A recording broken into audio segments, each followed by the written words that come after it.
So, end of the first day of Anthropy 2022, and I'm wondering, what's been your experience so far, John? The thunderous rain. I mean, I've rarely heard such extraordinary downpours, but I've really enjoyed it. I mean, one of the extraordinary things is just been wandering around Eden and just bumping into all sorts of people, some of whom I know and many of whom I don't yet. But I really enjoyed our first session on place. I thought the panel performed really well. Audience reaction was good. No, there was lots of questions. I do think that question of polarization came up quite strongly, which was really interesting. And how do you encourage place-based thinking without polarizing one place against another? For me, was really interesting with that. And I think you're right. Well, you said yesterday that your thing was going to be about meeting lots of people, and that has certainly been the case.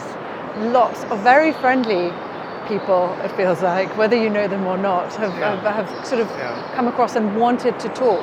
I also went to a really nice session about imaginative activism and using some of the same types of premises as we use in our imaginariums, actually, about what would you do if you were fearless, and then working back from that, which I thought was a really lovely session in the rainforest with the waterfall and then thunder and rain. So it was slightly hard to hear people, but brilliant, actually, really good.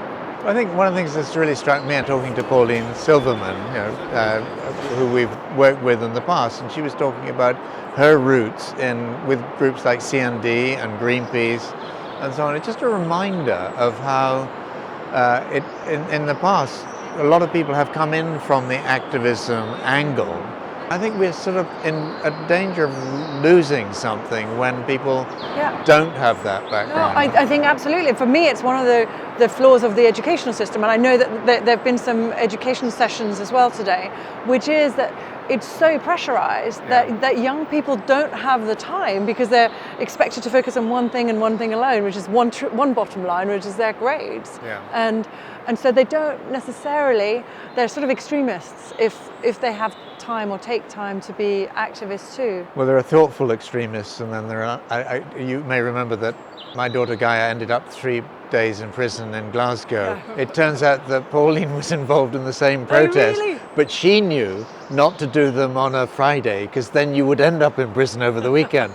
So I mean, it's fascinating, it's so interesting. It's such a mix of people with sort of political background, business background, and so on. And I could have spent all afternoon with the panelists today. It's a little bit frustrating trying to sort of pack things into 45, 50 minutes, but again, that's quite a useful discipline. It's like doing haiku, and it forces a degree of creativity. It forces precision and creativity in a certain way. I also think that something that struck me was, we talked about what could come out of this, and actually one of the things is you have really interesting, engaged people here. So if we're quite specific, we could create a web and a coalition that could really achieve something, or several coalitions actually, around some of these topics that we're so interested in. And I'm slightly on the hunt for doing that over the next couple of days now. Good, I'm relieved to hear it.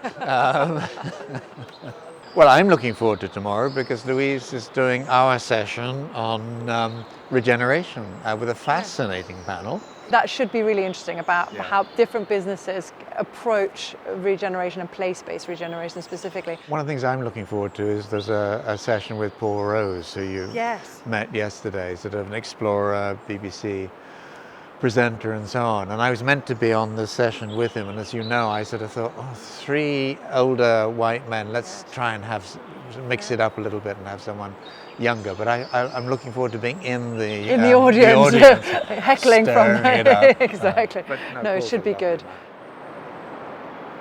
John O'Brien's talked about this being a British version of Davos, God forbid, but in a way that's how Davos tends to work. A lot of the really interesting stuff happens in the corridors between sessions and so on, and it's quite a distance between the buildings here at Eden, and with the rain it's a little bit problematic. Don't you love as well. the birds? I love the birds. It's so wonderful. So we're in the Mediterranean biome. But the thing I loved best was when our new recruit Cami was suddenly a bird landed on her head. That was a blessing. Another highlight. Yes, a dinosaur and feathers. We'll see what happens tomorrow. Look, there's another bird up there.